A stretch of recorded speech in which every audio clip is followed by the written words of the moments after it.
l'heure. Voilà, alors nous sommes à la 4e séance, et cette séance a un titre assez curieux, Nha Trang. Nha Trang, on en a déjà parlé, c'est ce petit village de pêcheurs, ce port sur la mer, cette escale des messageries maritimes, vraiment toute petite localité. Voilà, mais cette petite localité a tapé dans l'œil de Yersin et il en est tombé amoureux du fait de ses paysages et il avait vraiment envie de s'y installer. Voilà. Alors, on va commencer en disant, après la découverte fantastique du bacille de la peste, avec une rapidité importante dans cette période de grave épidémie à Hong Kong. Après avoir fait un séjour de quelques mois à Paris en 1995, donc à distance raisonnable, appelé par l'Institut Pasteur pour travailler sur tous les prélèvements qu'il avait envoyés depuis Hong Kong, travailler dans le but d'atténuer le germe et de développer en conséquence une sérothérapie pour soigner les malades et si possible de trouver la possibilité de créer un vaccin. Alors quand en juillet 1995 Yersin quitte Paris, il le quitte malgré toutes les tentatives de ses collègues pour le retenir, car ils auraient souhaité qu'il reste à Paris pour travailler avec eux. Et d'ailleurs, Pasteur lui promettait une brillante carrière au sein de cet institut. Lui voulait absolument retourner en Indochine. Et il y retourne avec une idée en tête, c'est celle de développer ses activités à Nha Trang. Alors certes, vous vous souvenez, il y était retourné un petit peu en octobre-novembre 1994 pour remplir une mission que lui avait confiée le gouvernement d'Indochine de travailler sur la peste bovine, ce qu'à mettre entre guillemets, peste bovine, qui décimait les troupeaux et était un vrai problème économique pour ces paysans pauvres et donc social, bien sûr. Donc il avait commencé à s'installer, mais alors de façon extrêmement modeste, et il avait commencé à faire venir des animaux pour expérimentation, à les héberger dans des paillotes, etc. Donc il avait déjà initié quelque chose, et d'ailleurs il avait déjà progressé pas mal lors de ce premier séjour, avant de retourner à Paris, puisqu'il avait réussi à reproduire la maladie expérimentale chez les animaux, ce qui ouvrait les possibilités de travail, bien sûr.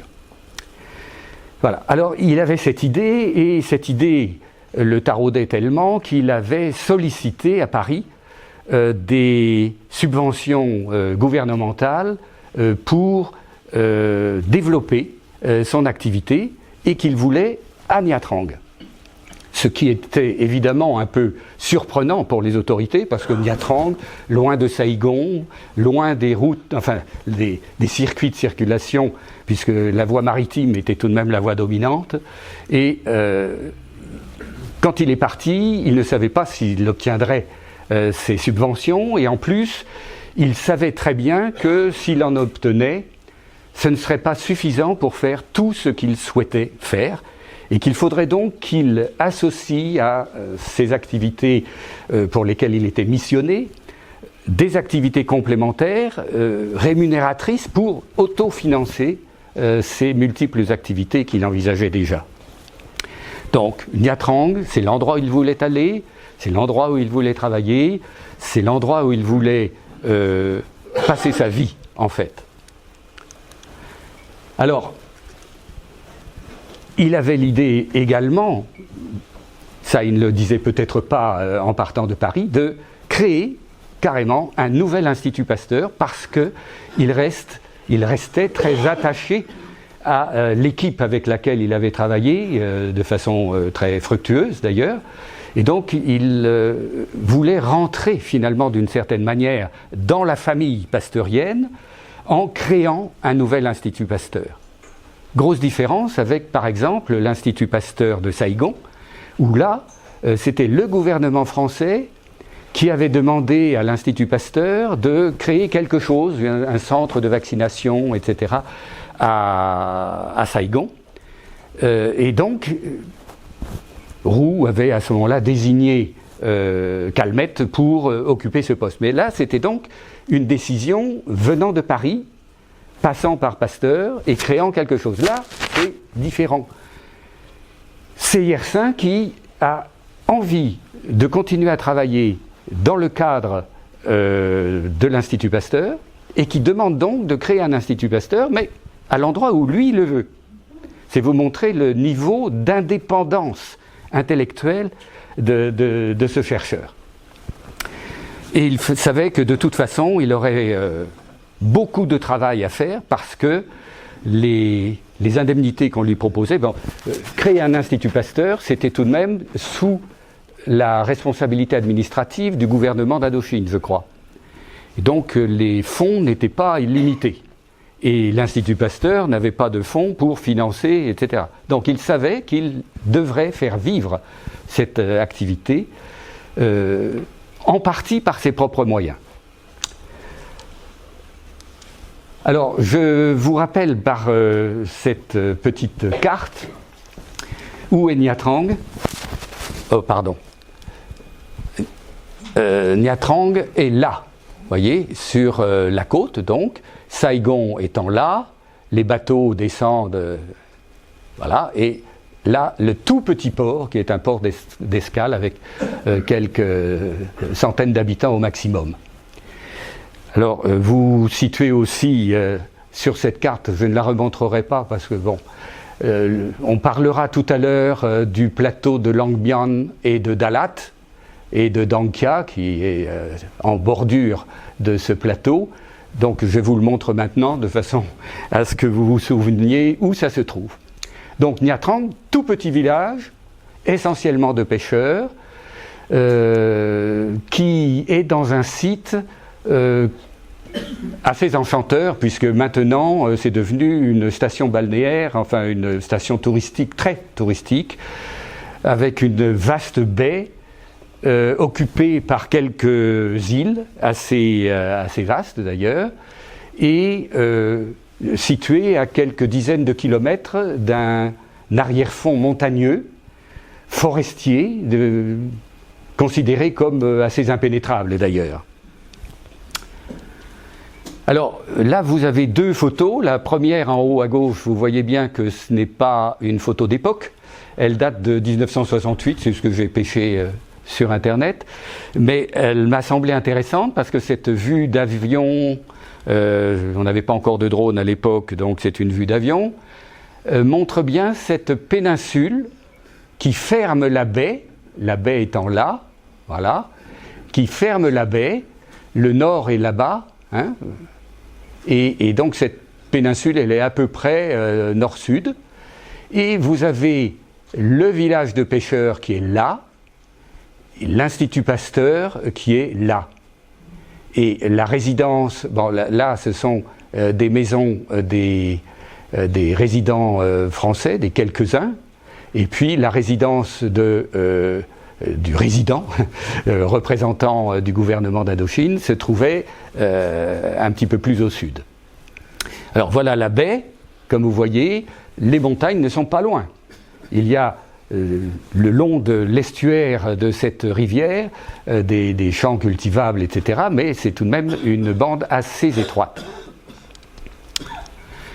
Je vous montre cette carte qui est une carte de l'époque, même de quelques années plus anciennes, je crois, mais elle est intéressante parce que...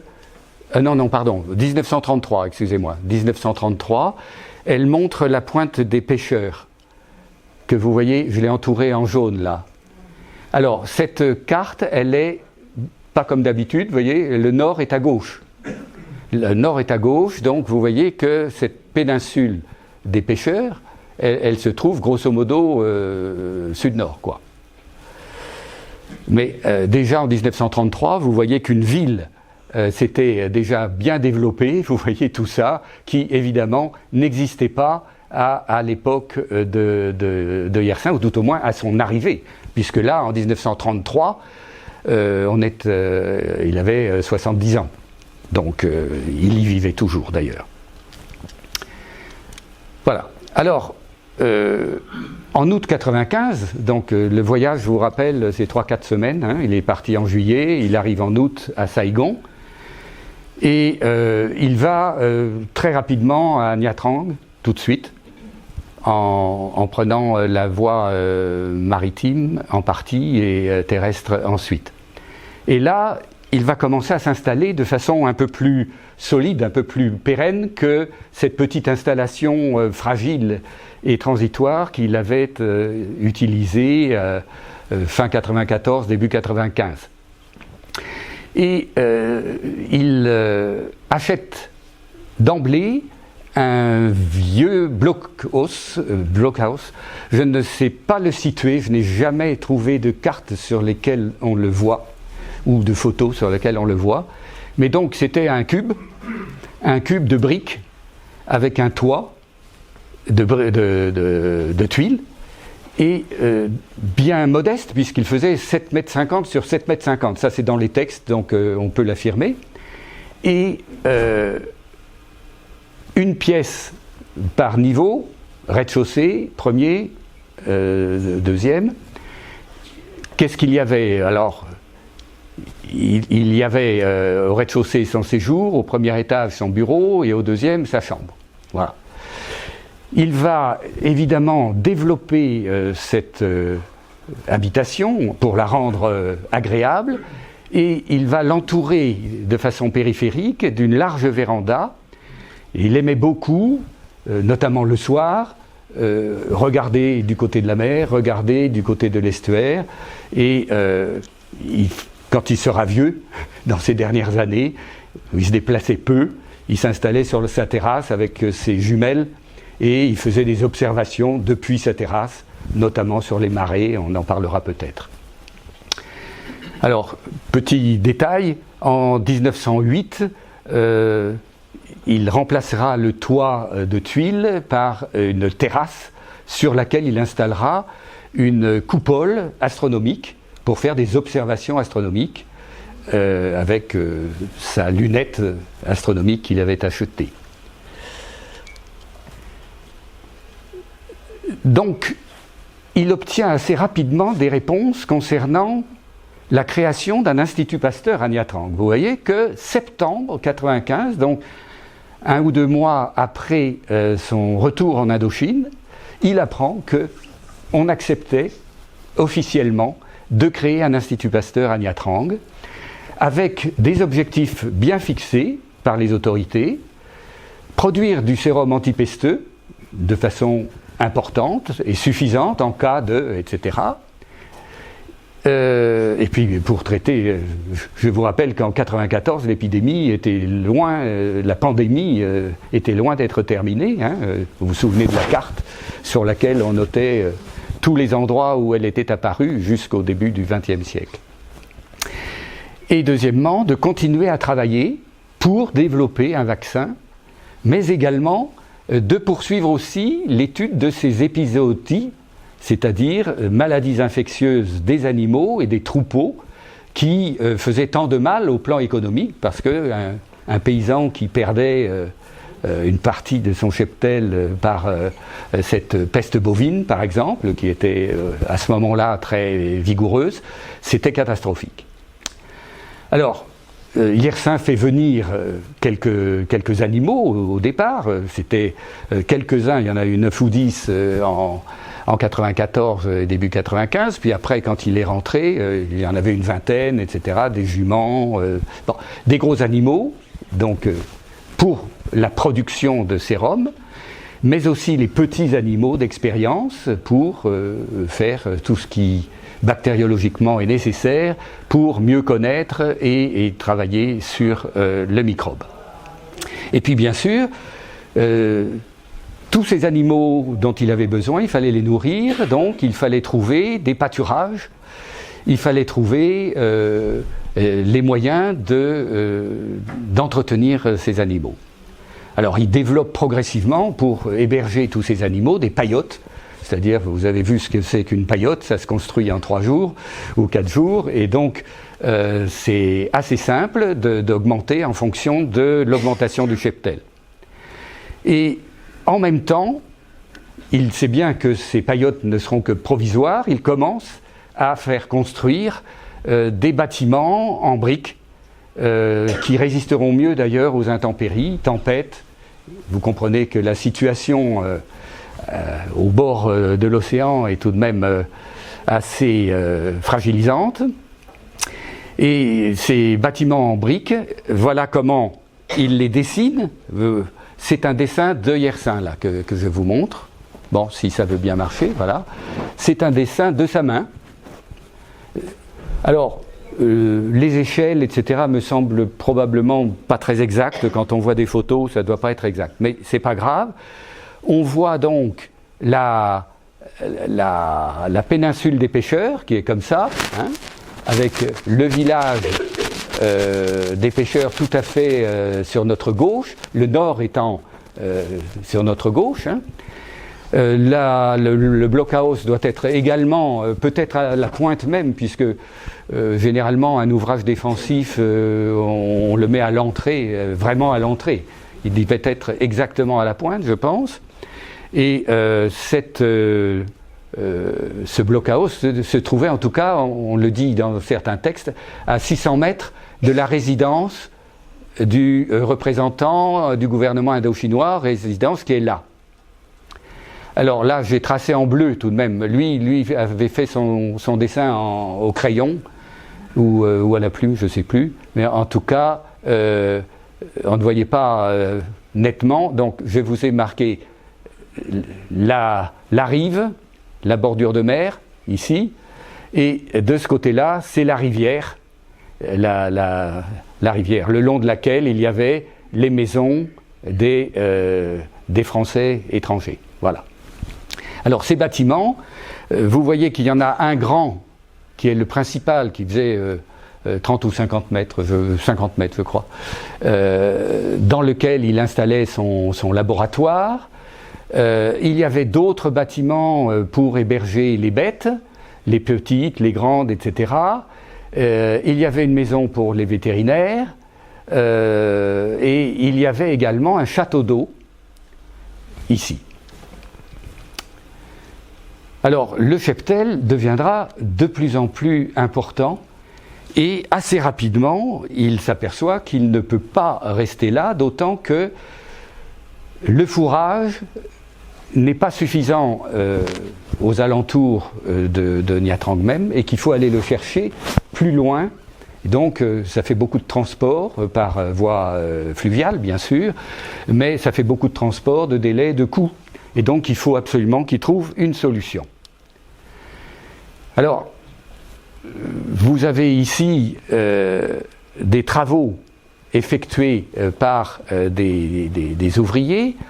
C'est pour construire une digue de protection par rapport aux tempêtes, car il y a eu plusieurs fois des destructions des paillotes qui hébergeaient les animaux, etc., par des typhons ou des tempêtes. Et là, sur la gauche, là, vous voyez les bâtiments de l'Institut Pasteur.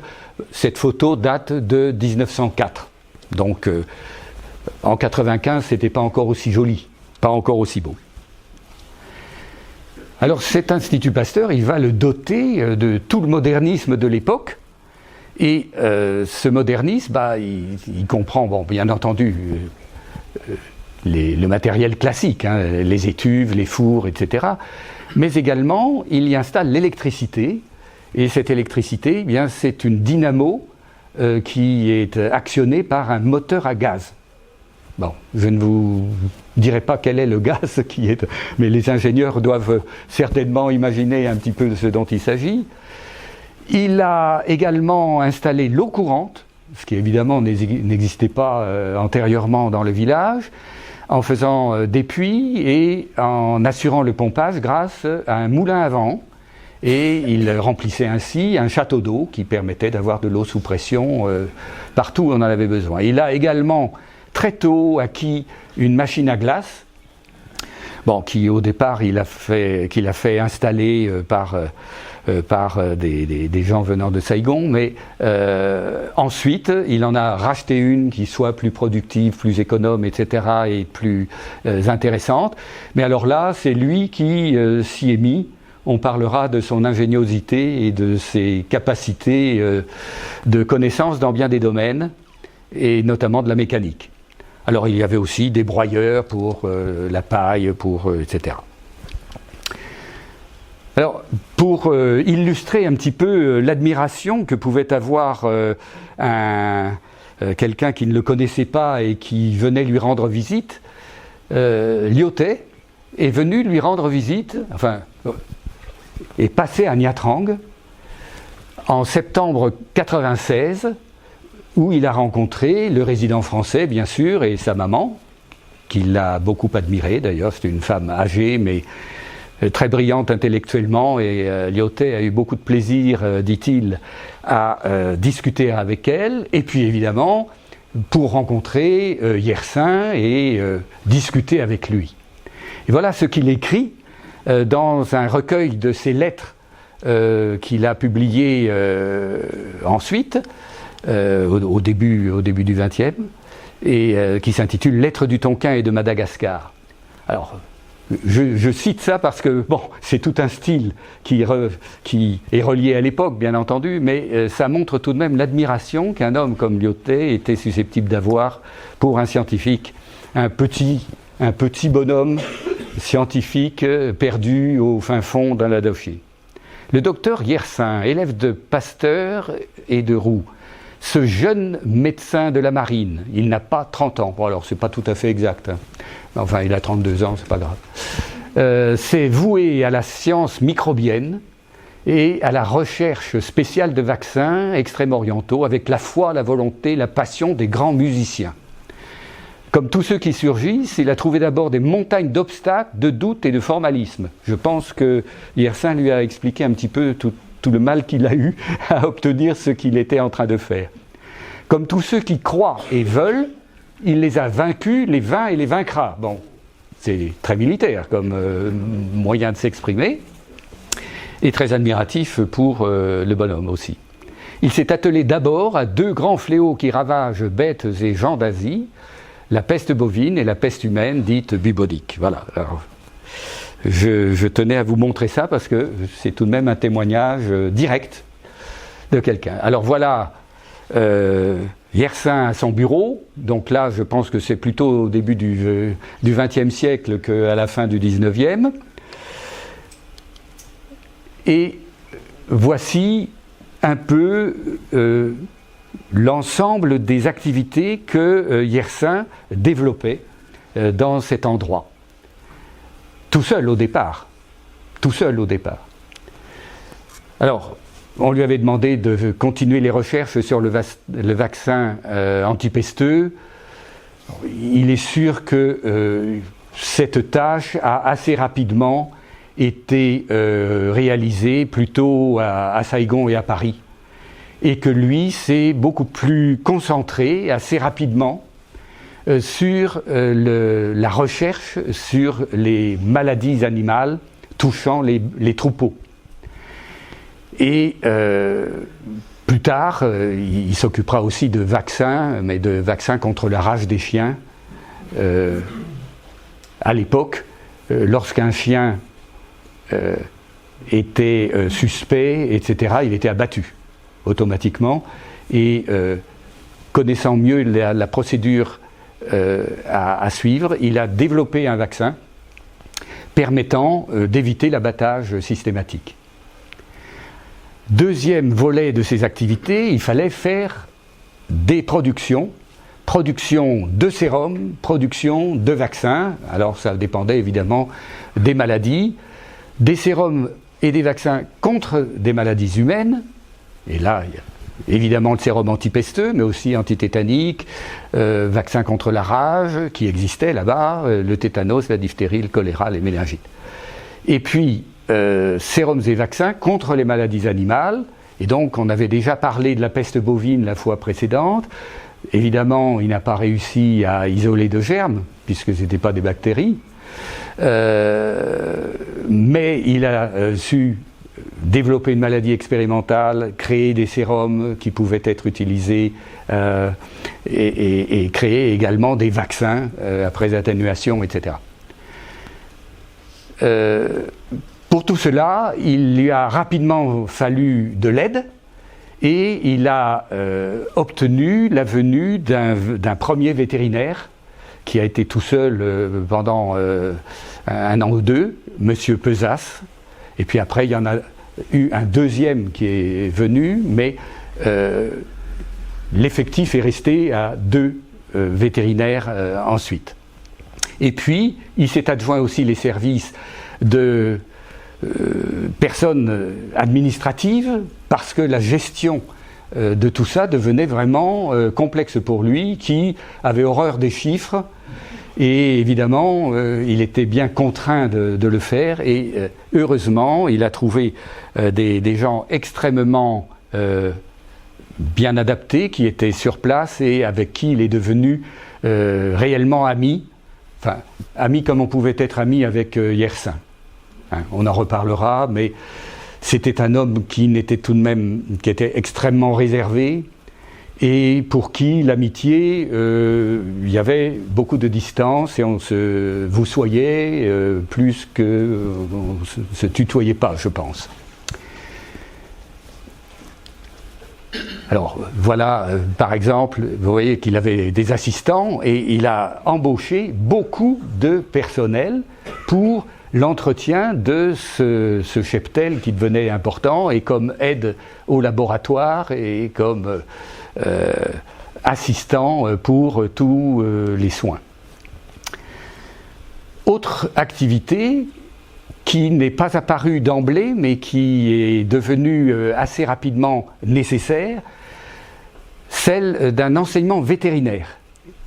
Et les vétérinaires, bon, ils ont un petit peu grogné au départ, parce que dans une lettre, il y en a un, c'est Chin, je crois, qui dit « Il ne se rend vraiment pas compte, il nous envoie des gens qui ne parlent pas français correctement, qui ne comprennent pas toujours ce qu'on leur dit, et l'enseignement est vraiment quelque chose d'extrêmement difficile. » Voilà.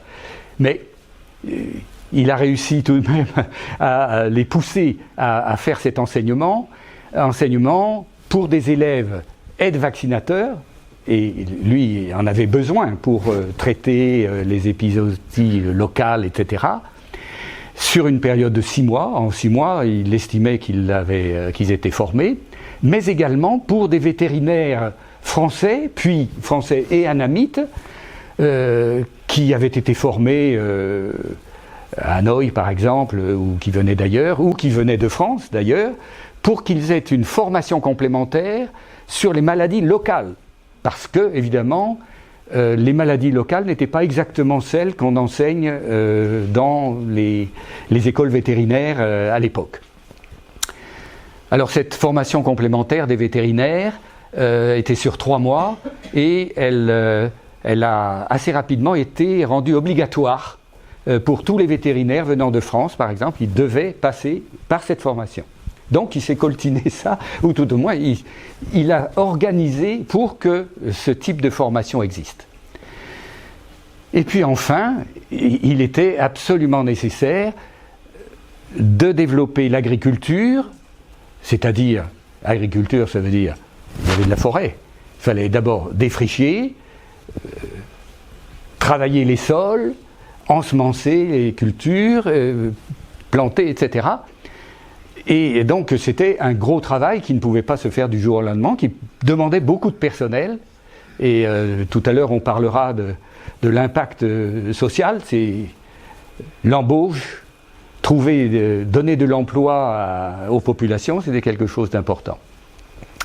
Donc agriculture et recherche agronomique qu'il a développée assez rapidement pour acclimater des espèces qui lui semblaient utiles, et vous allez voir lesquels tout à l'heure, et qui étaient susceptibles de donner lieu à des revenus par une activité, disons, industrielle. Enfin, il lui fallait développer l'élevage des animaux pour faire les expériences, pour avoir des animaux qu'on inoculait pour qu'ils fabriquent des anticorps et dont on recueillait le plasma, etc., pour les sérums. Et également, assez rapidement, il a également développé une activité de zootechnie, c'est-à-dire de sélection d'animaux pour les croiser avec des races européennes qu'il connaissait bien, de façon à avoir des animaux plus costauds, plus producteurs. Pour qu'on puisse faire des saignées plus importantes, il fallait que les animaux soient tout de même plus costauds. Et également pour le lait, pour les animaux. Le lait n'était pas quelque chose d'utilisé, de consommé, je pense.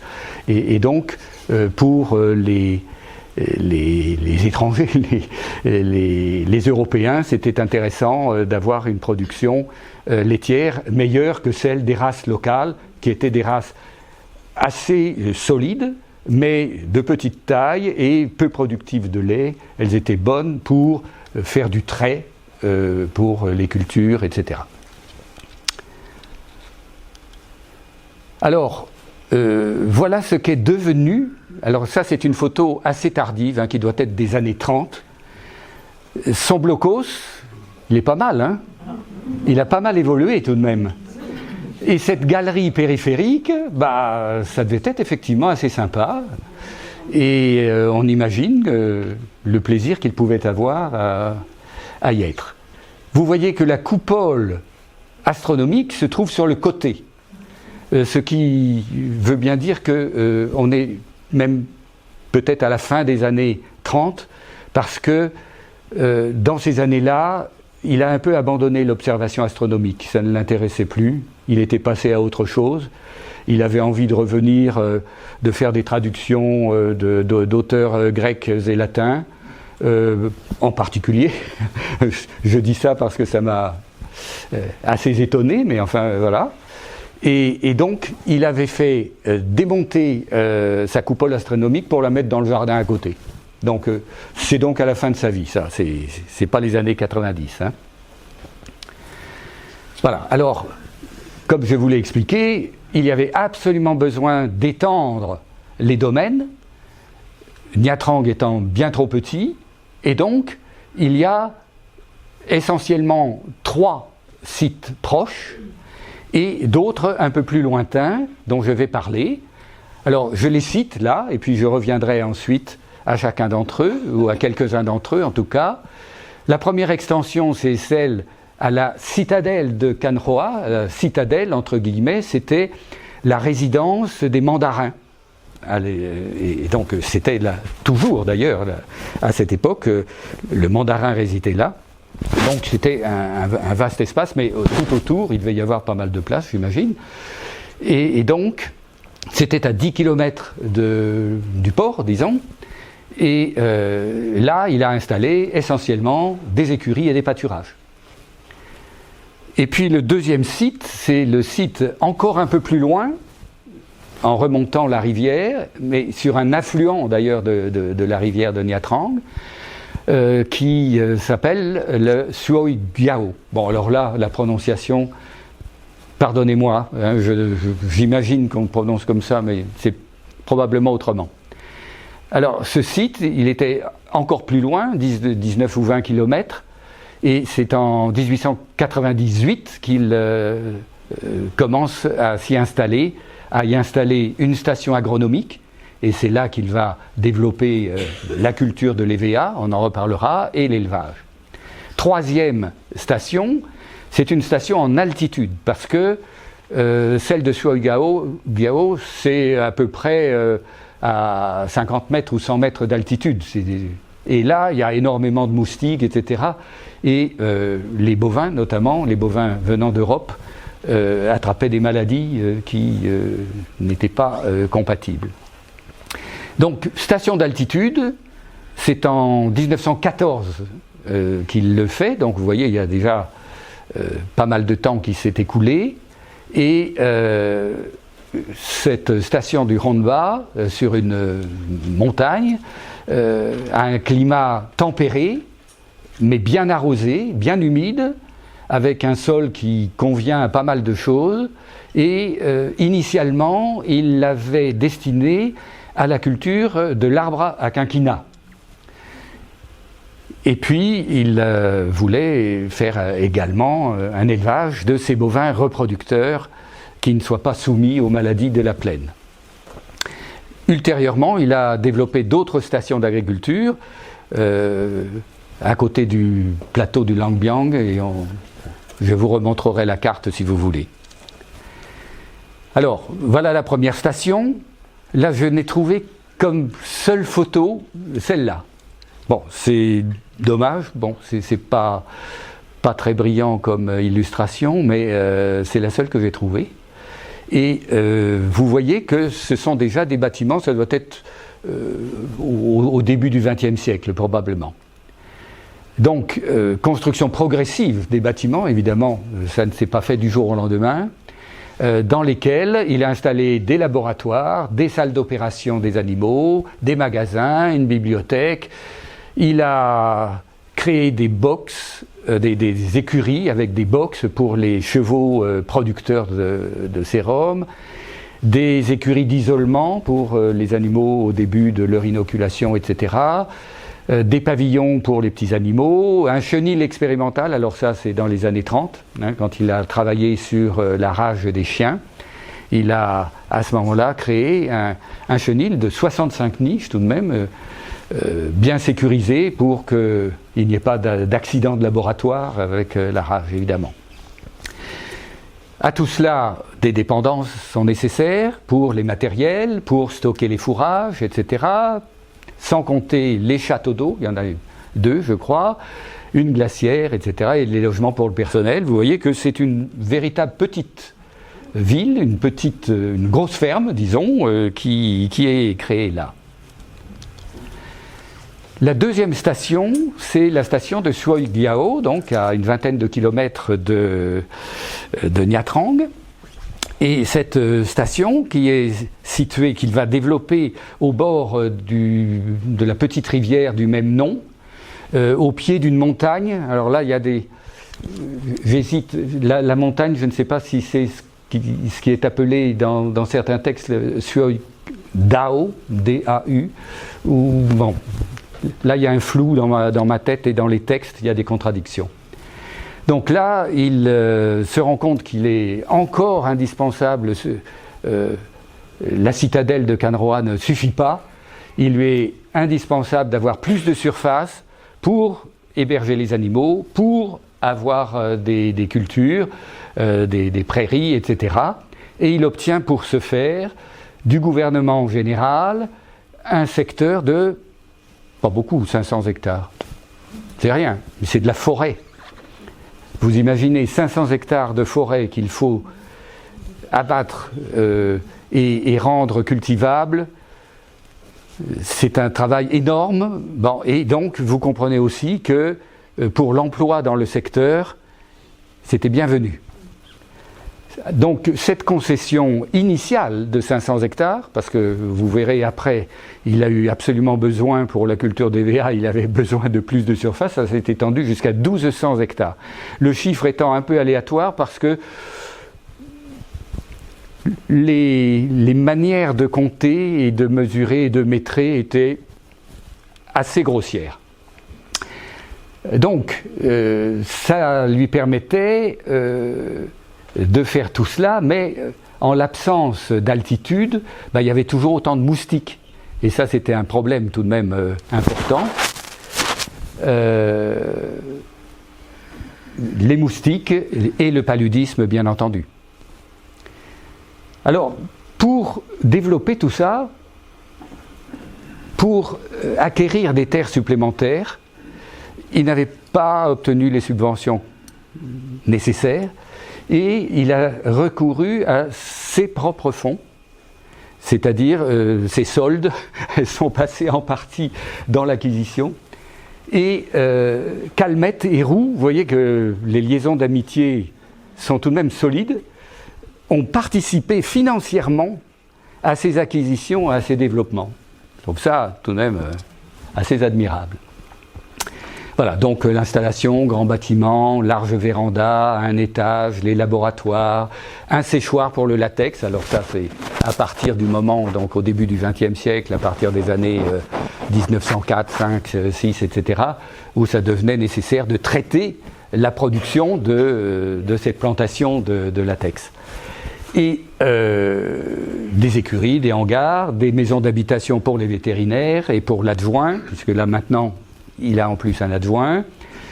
Et il s'est fait construire un petit pavillon pour lui-même, et vous allez voir que ce petit pavillon est tout de même... Alors, non, ben, il n'est pas là, alors je vous le remontrerai...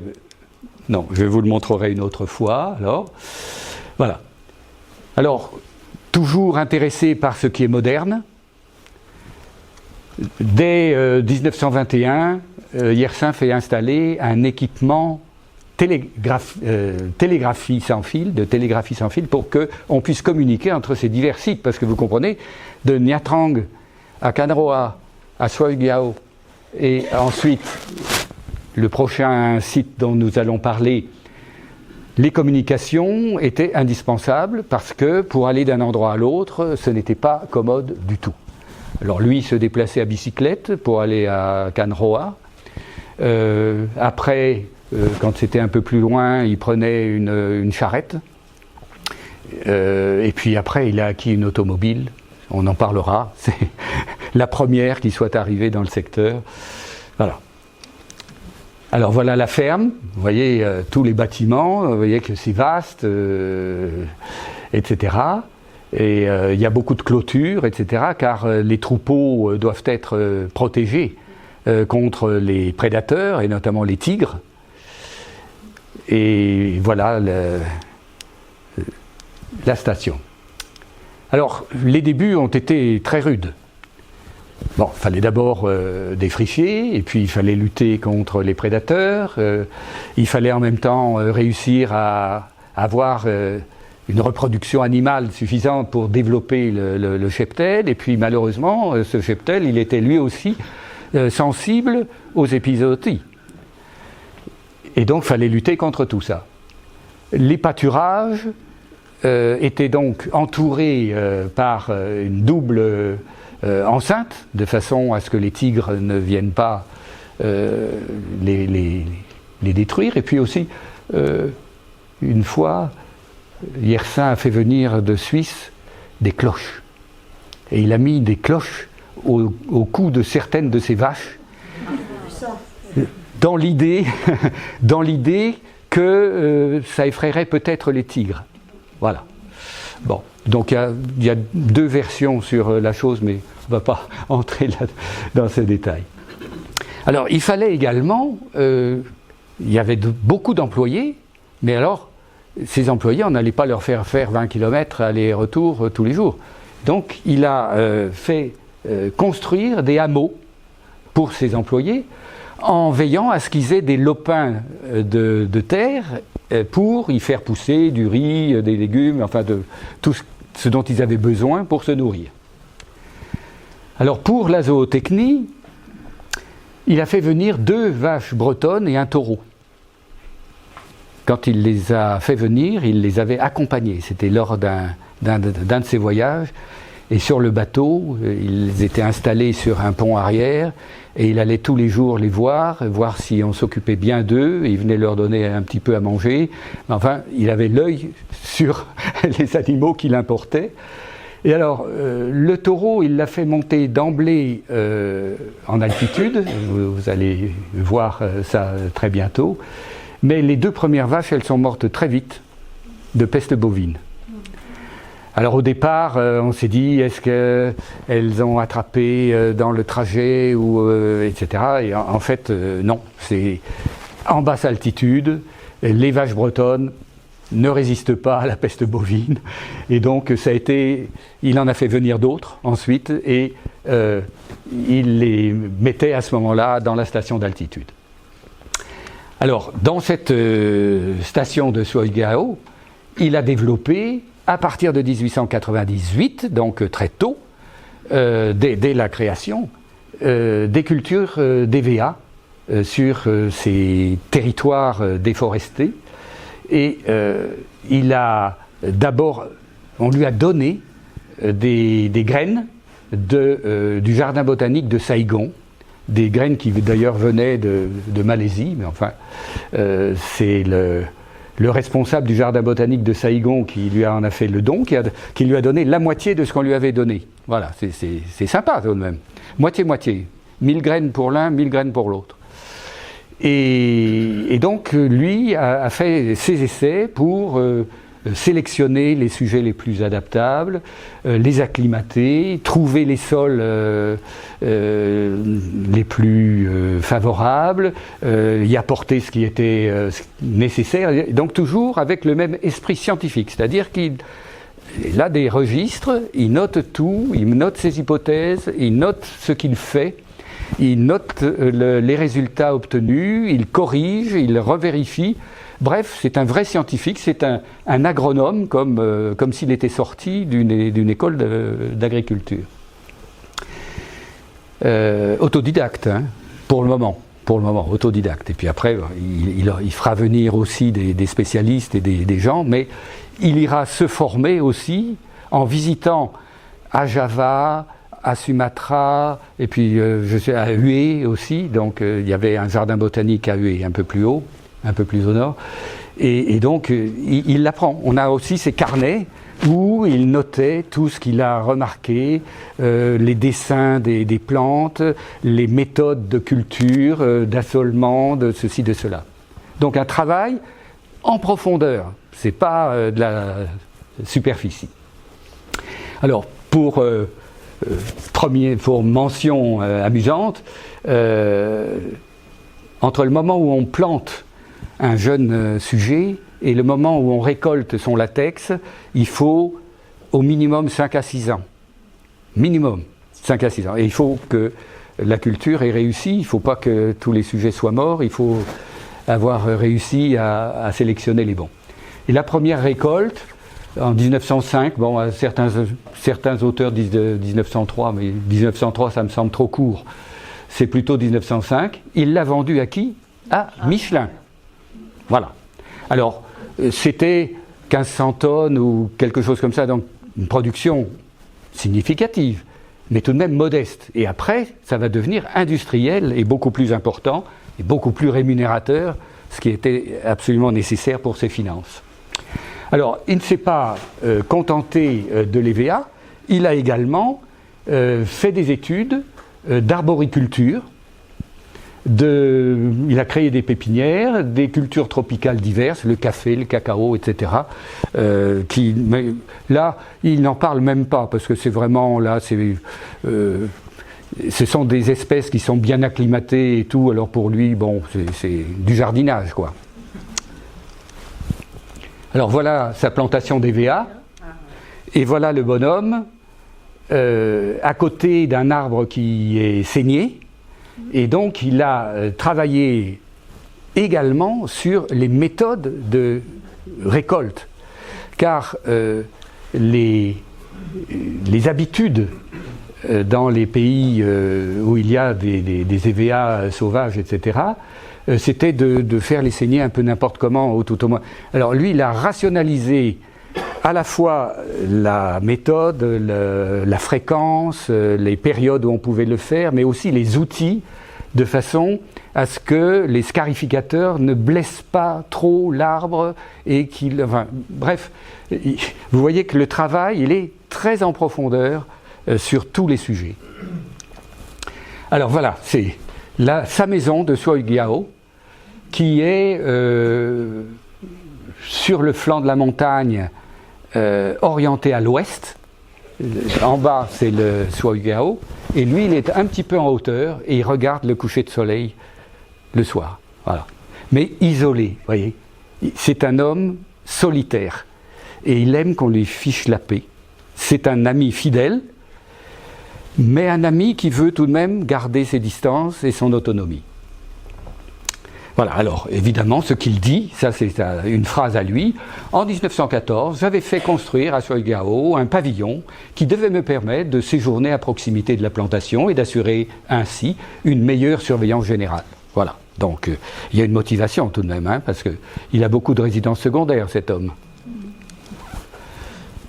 Voilà, alors une autre station est créée, donc, comme on l'a vu tout à l'heure, en altitude celle-là, et c'est la troisième, avec pour objectif d'acclimater l'arbre à quinquina. Ça c'est une chose à laquelle il tient. L'arbre à quinquina ne peut pas pousser en bas, il faut que ce soit en altitude, et puis il vaut mieux qu'il n'y ait pas de moustiques, etc. Il veut également développer l'acclimatation de plantes et de fleurs européennes.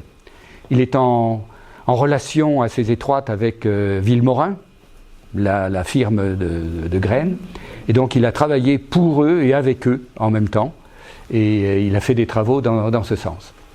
Et puis, pour les bovins reproducteurs, donc, il les gardait là-haut, à l'abri des maladies, en les croisant avec les vaches locales.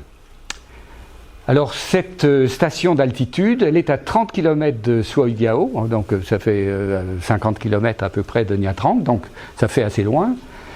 En amont, sur la rivière, enfin, en haut évidemment, au sud-ouest de Nha Trang, et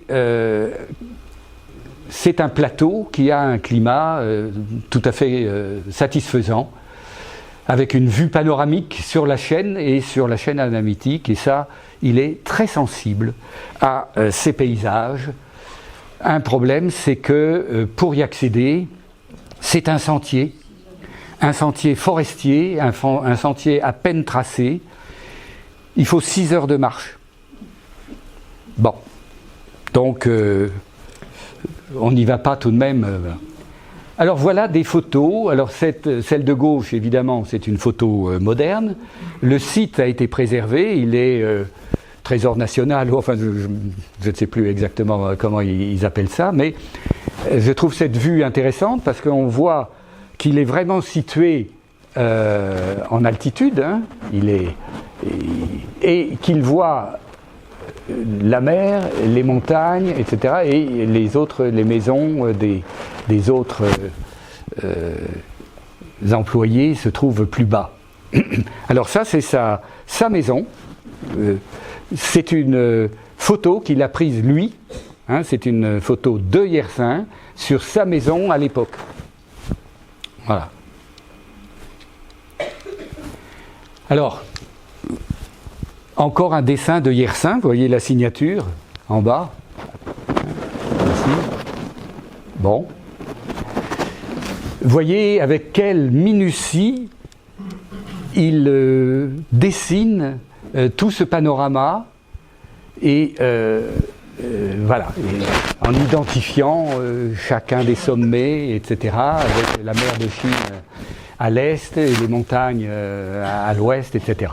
Voilà, donc je trouve que c'est tout de même assez intéressant de voir cette photo. Alors, je vous ai parlé de Noël Bernard, qui a été son successeur comme directeur à Saigon, qui a été un grand ami aussi, un grand admirateur, et qui a écrit une biographie fort intéressante, malheureusement introuvable, mais j'en ai lu un exemplaire, enfin j'ai pu en lire certaines pages à l'Institut Pasteur.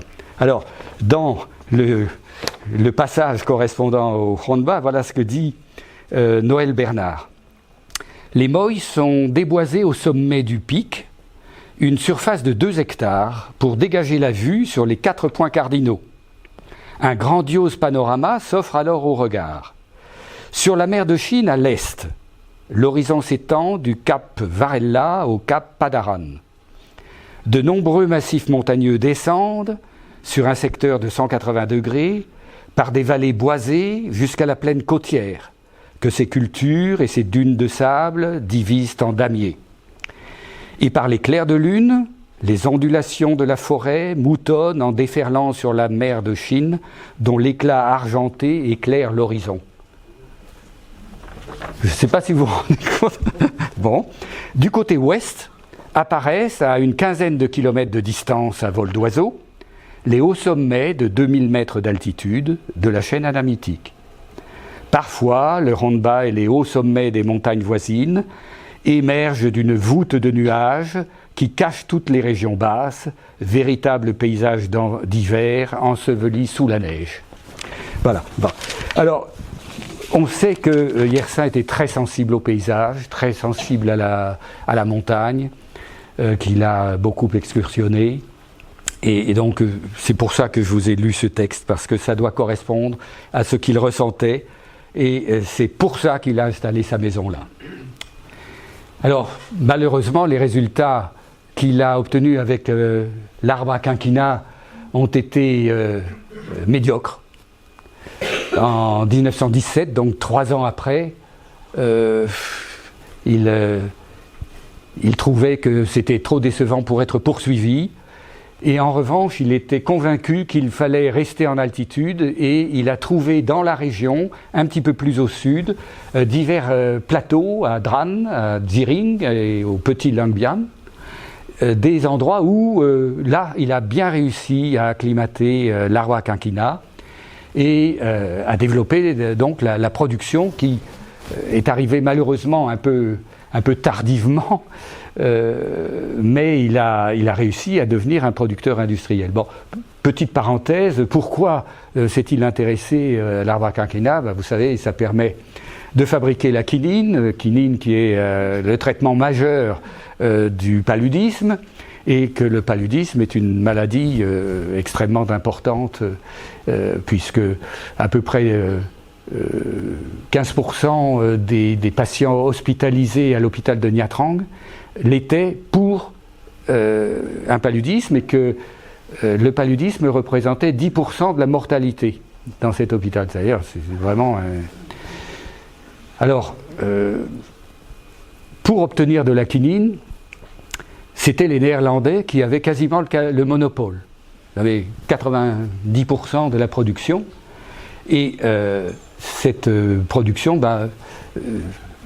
Yersin souhaitait que la France, et notamment l'Indochine, deviennent indépendantes. Il avait vu toute l'importance aussi militaire, et c'était un militaire aussi tout de même, je vous rappelle qu'il avait obtenu l'intégration dans le corps de santé colonial, et donc obtenir l'indépendance pour la quinine dont on a besoin, pour nos troupes et pour nos populations, lui semblait quelque chose d'absolument indispensable, d'autant que dans le conflit de 14-18, il y a eu en Macédoine, etc., des catastrophes liées, enfin, dans nos troupes. Le paludisme a été un fléau, et que la quinine était quelque chose d'indispensable. Or, à l'époque, l'importation par bateau faisait que les bateaux étaient agressés par les navires allemands, etc. Donc il y avait des aléas de fourniture. Donc il voulait absolument développer ça, mais ça n'est arrivé que dans les années 20 ou 30 pour arriver à une production industrielle. Alors il a planté des prairies parce qu'il voulait nourrir le bétail reproducteur, mais aussi des jardins pour les plantes potagères et les fleurs, car il aimait beaucoup les fleurs, et donc il y a eu un aménagement de secteurs de plantation florale. Les vergers aussi, et la variété des fruits qu'il a réussi à acclimater est assez incroyable. Alors les graines pour les prairies, c'était... j'ai relevé des graines Vilmorin. Bon. Pour irriguer ces plantations, il pompait l'eau du torrent, et pour pomper l'eau du torrent, il avait acquis un bélier hydraulique. Alors je ne sais pas si vous savez ce que c'est. Alors moi j'ai regardé un petit peu, si ça vous intéresse je pourrais vous montrer le schéma à la fin, mais voilà, il a acquis, donc c'est un homme pour lequel la technique et l'inventivité sont toujours présents. Alors enfin, il a créé une station météorologique là-bas. Et donc, il avait quelqu'un qu'il avait formé pour recueillir toutes les données météorologiques au fur et à mesure. Et ces données météorologiques étaient extrêmement utiles pour la population, car on a parlé du village de pêcheurs, et les pêcheurs partaient tous les soirs avec le vent de terre, passaient la nuit pour pêcher, revenaient avec le vent de mer au petit matin. Les femmes, à ce moment-là, préparant le poisson pour aller le vendre au marché, etc.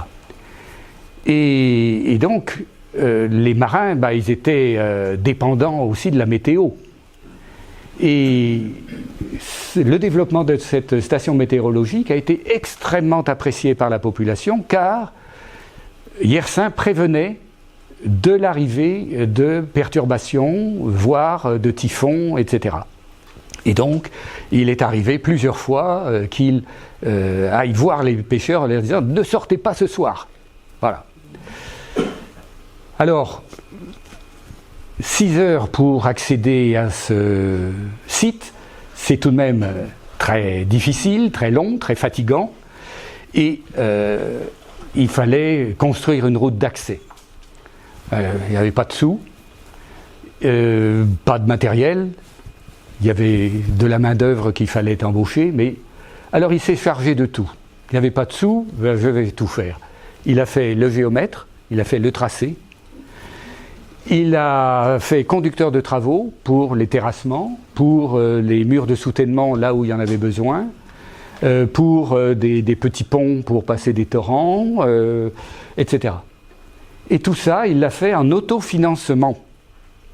Il l'a fait en autofinancement, en partie parce que l'Académie des sciences à Paris lui a donné un prix. Et ce prix, il était très content de l'avoir parce qu'il est passé directement dans la construction de sa route. Alors voilà d'autres vues. Sa maison, vous la voyez, il y a des paillotes à côté. Voilà une vue d'artiste, une aquarelle d'époque. Elle n'est pas signée, ou tout au moins, bon, elle n'est pas identifiée. Voilà. Donc elle situe bien tout de même l'atmosphère de ce site, de cette plantation. Alors, on va essayer de faire une synthèse, parce qu'on a parlé de beaucoup de choses, de culture, d'animaux, etc. Donc je vais essayer de faire une synthèse de ses travaux en agronomie. Il a donc été un planteur et un agronome qui a été reconnu par la profession. C'est-à-dire qu'il faisait des rapports, il écrivait des articles qui étaient publiés dans les revues spécialisées et il était écouté et respecté à ce titre. C'est un autodidacte, certes, il a fait beaucoup de choses par lui-même, mais il a su s'entourer, il a fait venir des agronomes, des ingénieurs agronomes ou des spécialistes de certaines choses. Par exemple, il a eu un jeune diplômé qui travaillait depuis peu chez Vilmorin, et Vilmorin lui a envoyé, il était spécialiste dans les orchidées, mais il s'est adapté, il avait la culture suffisante pour l'aider dans toutes ces activités agronomiques, d'agronomie tropicale, notamment l'EVA. Voilà. Alors, il a également planté donc les prairies, comme on a dit, après défrichage. Il faisait encore des brûlis à ce moment-là, comme le faisaient les Moïse. Les Moïse se déplaçaient d'ailleurs, déplaçaient le village quand les terres étaient épuisées. Ils allaient quelque part, ils déboisaient, ils faisaient du brûlis, et sur ce brûlis, ils cultivaient. Et donc, au départ, c'est ce qu'a fait Yersin, mais les autorités indochinoises ont, dans les années, je ne sais plus l'année, mais peut-être dans les années 20, interdit la pratique du brûlis, et donc ils ont fait autrement. Donc, belle réussite de l'arbre à quinquina dans les dernières stations qu'il a créées à partir dans les années 20, disons, à 1000 mètres, Djering, Petit Langbian, etc. Pour les arbres fruitiers, là aussi, il a fait beaucoup de travaux pour voir qu'est-ce qui marchait le mieux.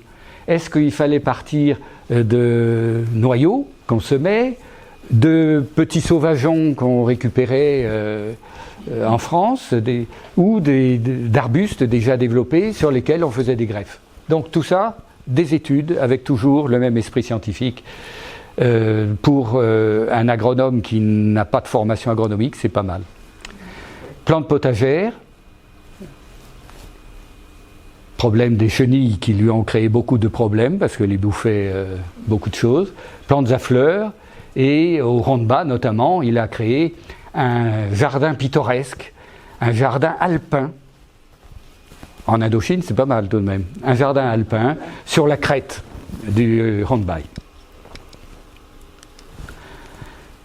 Travaux sur les épizooties, il n'a pas chômé. Alors les premiers travaux, donc dès fin 94, début 95, c'était la peste bovine, une catastrophe pour les paysans. Donc reproduction expérimentale de la maladie, développement d'un vaccin qui marchait très bien. Et donc vous comprenez qu'il ait eu besoin de beaucoup d'aides vaccinateurs, de façon à vacciner tous les troupeaux du secteur pour les sortir de ces épidémies. Étude également sur le surat équin. Alors ce surat équin, c'est une maladie qui touche les chevaux. Et donc les armées, il y avait beaucoup de chevaux dans les armées, et les particuliers, les paysans, etc., perdaient une grosse partie de leur cheptel. Et donc en 1901, ça a été vraiment grave économiquement. Et donc Yersin, avec son adjoint, qui était à l'époque vassal, ont fait des découvertes majeures sur cette maladie. Ils ont découvert que les bovins portaient le germe. Voyez, j'utilise le mot germe volontairement, parce que on va voir que c'est un trypanosome, et donc il ne l'avait pas identifié comme tel, mais il savait qu'il y avait quelque chose qui provoquait la maladie, que les bovins en étaient porteurs, mais sans en être malades, et donc la mesure prophylactique majeure, simple, peu coûteuse, était de dire aux paysans, attention, séparez vos troupeaux, les bovins et les équins, ils ne doivent pas se rencontrer, sinon les bovins vont contaminer les chevaux. Voilà, donc ça a été vraiment quelque chose de très important. Alors il a fait des études également sur le charbon, parce que dans ses cheptels à lui, il a eu des bœufs et des chevaux qui ont été atteints, donc il a fait venir des vaccins de Paris, etc. Mais ce n'était pas assez fréquent pour qu'il se lance dans la production par lui-même. Il a fait également des études sur la fièvre afteuse, une maladie virale là aussi, mais donc il n'a rien isolé puisque les virus n'étaient pas observables à cette époque, et ils ont fait des études en montrant qu'il y avait plusieurs variétés de virus, enfin de germes, puisqu'à l'époque le mot virus était utilisé aussi, mais pas dans la même acception que maintenant.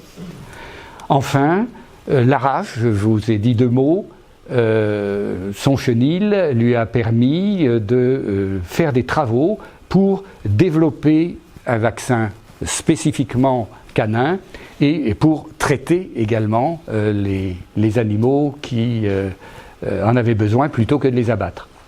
Et enfin, travaux sur la peste porcine, et là encore il a développé, puisqu'il y avait cette maladie, il ne se décourageait pas, on construit une porcherie modèle, selon les principes les plus adéquats à l'époque, pour produire du sérum et des vaccins.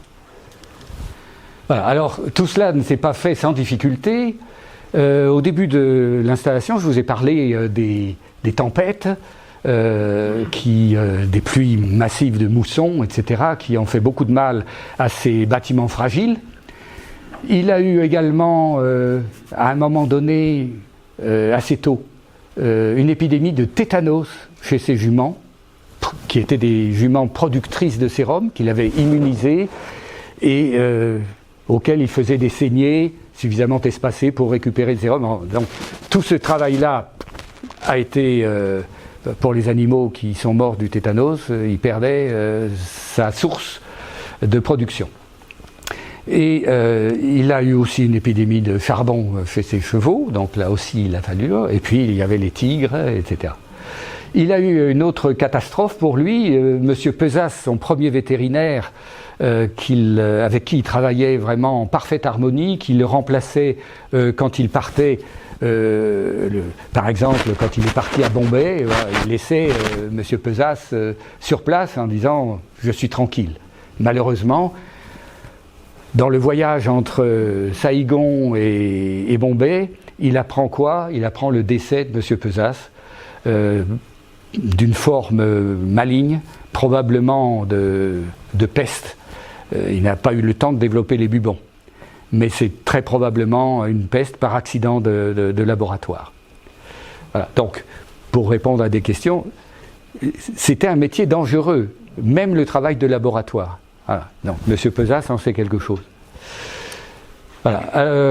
Il a également, il a lutté contre le paludisme, on en a dit quelques mots, il avait conseillé vivement aux populations de mettre des grillages fins aux fenêtres pour lutter contre les moustiques, de mettre des moustiquaires, etc.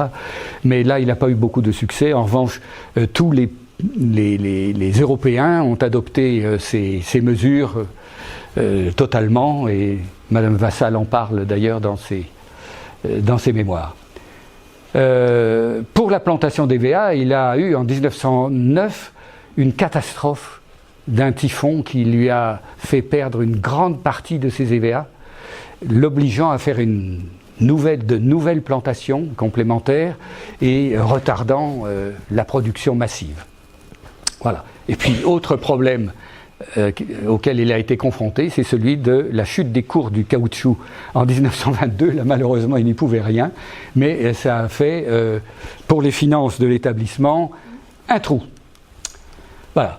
Alors, quelques mots maintenant pour dire, bah oui, mais c'est bien gentil, mais et la population locale dans tout ça eh bien, la population locale a été très gentille et très accueillante et très consciente de tout ce que Yersin leur a apporté. Alors Yersin, il vivait à distance des Européens, hein. Il vivait plutôt dans le village des pêcheurs, à la pointe des pêcheurs. Il avait un petit peu appris la langue, il a essayé d'apprendre la langue, mais je crois qu'il n'a jamais été très bon. Et son boy, par exemple, souriait un petit peu quand il prononçait certains mots, et Yersin utilisait des formules un peu stéréotypées qui lui permettaient de communiquer et de diriger ses équipes, mais qui n'étaient pas une langue très châtiée. Voilà. Alors, il circulait à vélo. Alors, le vélo, vous savez, c'est un instrument pas mal pour rencontrer les gens, parler avec eux, être au courant de ce qui se passe. Il était très accueillant pour les enfants du village, et notamment 2 fois par semaine, il y avait 2 jours par semaine où c'était porte ouverte chez lui. Les enfants pouvaient venir et il leur montrait, il leur laissait un accès à des livres. Alors je ne sais pas lesquels étaient capables de voir autre chose que les images, mais il leur montrait des photos, et il aimait également leur montrer des photos d'eux-mêmes. C'est-à-dire que le photographe Yersin prenait des photos partout. Et donc, il les développait aussi, hein, bien sûr. Il se faisait aider par son boy, etc. Mais il faisait beaucoup de choses tout seul. Et donc, ces photos, il aimait les montrer aux enfants qui étaient tout surpris de se voir sur l'image. Et puis, il les faisait monter dans son observatoire, il leur mettait l'œil sur son télescope pour leur expliquer les étoiles. Voilà. Donc, il était adoré par les enfants. Donc, je rappelle son rôle socio-économique qu'il a eu, ne serait-ce qu'en créant de nombreux emplois, qu'il luttait également contre les maladies qui étaient des maladies graves pour leur capital animal. Il faisait donc les observations météorologiques, on en a parlé, et vous comprenez facilement que les gens l'ont vraiment adopté. Il faisait partie du village, tout en ayant toujours une distance. Hein. C'était pas, on ne lui tapait pas sur l'épaule, je pense. Mais en tout cas, il était respecté. Et lorsqu'il est mort, il a été vénéré et l'objet même d'un véritable culte. Et on en parlera peut-être à la fin. La cérémonie de son enterrement, il avait demandé à être enterré à Aswagyao. Et donc la cérémonie a été suivie par de nombreux anamites, par les élèves du lycée de Dalat, on en parlera la semaine prochaine. Et on lui a mis un petit pagodon un peu au-dessus de Aswagyao, sur une colline où il y a sa stèle. Et ce petit pagodon est toujours entretenu avec des fleurs, des encens lors de cérémonies, etc. Donc il est vénéré, c'est vraiment le mot. Et même... ils l'ont désigné comme bienfaiteur de l'Indochine, il a reçu de nombreuses... l'empereur lui a décerné un ordre, je me souviens plus, un ordre très très très honorifique.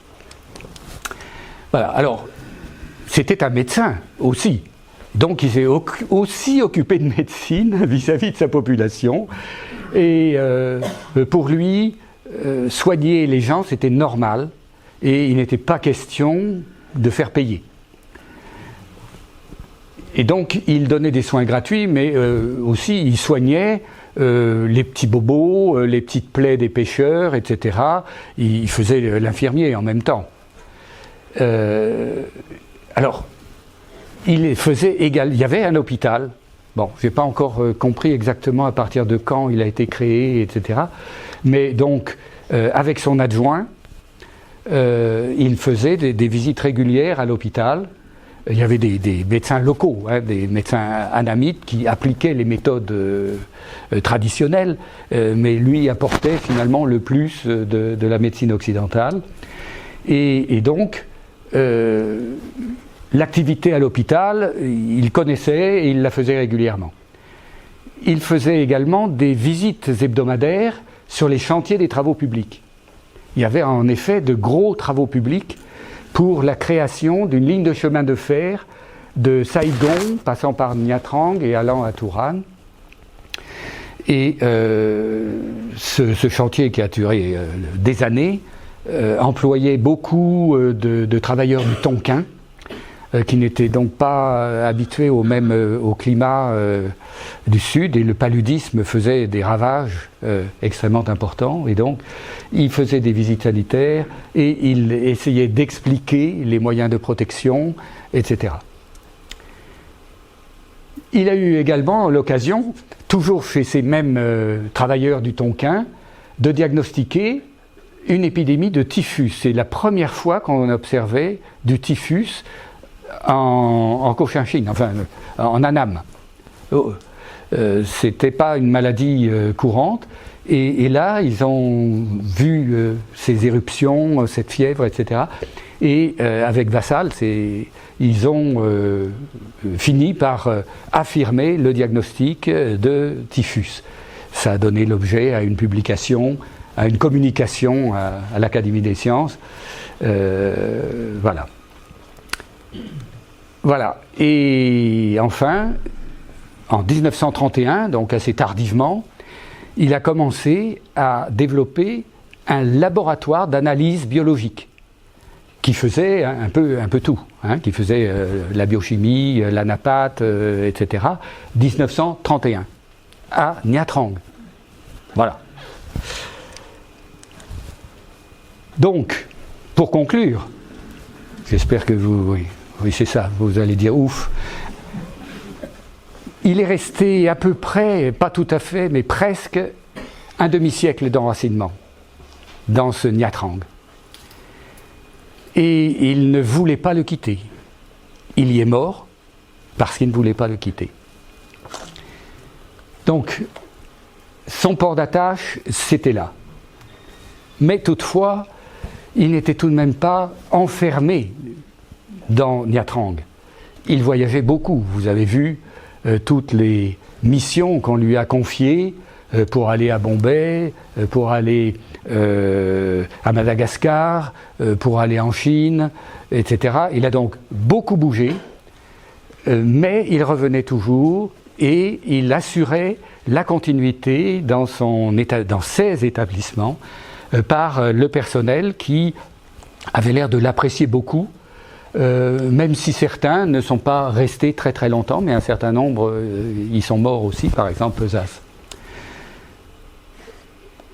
Donc il allait à Paris en paquebot, bien sûr, avec les 25-28 jours de trajet, mais dès 1934, il y a eu une ligne de Paris à l'Indochine, à Saigon, qui a été créée. Bon, c'est devenu Air France après, mais au tout départ, c'était pas Air France, il y avait des tas de petites compagnies, etc. Il ne mettait plus qu'une semaine, 5 à 7 jours à peu près, avec un nombre d'étapes assez important. La dernière étape se faisant en hydravion, je crois. Mais donc, voilà. Il est devenu un habitué des lignes aériennes et il en était ravi. Et il se rendait tous les ans au conseil scientifique jusqu'à sa mort, ou presque jusqu'à sa mort. Il retournait, oui, pas dans les dernières années, parce que c'était la guerre. Il est mort en 1943, et donc ça doit être en 1939 ou 40, en 1940 je crois, il a fait son dernier voyage. Voilà. Alors, ces responsabilités, elles ont évolué. Bon, vous voyez qu'il avait déjà beaucoup de travail sur les différents sites. Nous parlerons la semaine prochaine d'une mission qui a été une parenthèse dans son activité de 1902 à 1904 à la demande de Paul Doumer pour créer d'abord pour créer une école de médecine à Hanoï. Auparavant, il avait indiqué à Paul Doumer un site pour créer une station climatique en altitude. Donc on en parlera la semaine prochaine. Voilà. Alors, ces responsabilités, elles se sont élargies ensuite à l'ensemble des Instituts Pasteur d'Indochine, qui d'ailleurs se sont développés. Il y en a eu d'autres qui ont été développés après 1904, par exemple à Hué, il y avait un simple petit laboratoire mais qui n'était pas relié, qui est devenu un Institut Pasteur, et puis à Dalat, on en parlera plus tard. Voilà, donc un homme très attaché à Nha Trang, tellement attaché qu'il y a passé 50 ans, qu'il y est mort et qu'il a voulu y être enterré, et avec une diversité d'activités qui nous surprend toujours. Voilà, je vous remercie. Je remets...